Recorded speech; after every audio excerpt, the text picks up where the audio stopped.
Mbi 345 milion lek është fondi në dispozicion për dëmshpërblimin e 15 bashkive më të prekura nga pasojat e zjarreve të verës së vitit 2025.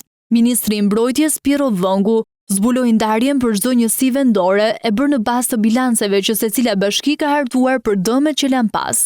Sipas të dhënave, mbi 42% e fondit, plot 146 milion lek, shkojnë për bashkinë e Krujës. Ministria e Mbrojtjes saktësoi se shuma përfshin shlyerjen e detyrimeve të prapambetura nga fatkeqësitë e mëparshme.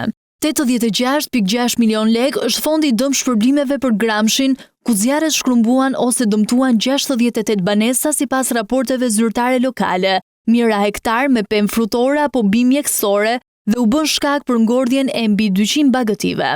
Finiqi është një nga bashkitë më të prekura dhe që kaloi ditë të jashtëzakonshme me zjarreve, do të marrë 40 milion lek si dëmshpërblim për pasojat. Delvina, ku rreziku i zjarreve ju afrua edhe qytetit, do të marrë 38 milion lek që do të shkojnë për banesat dhe stallat e fermerëve të dëmtuara.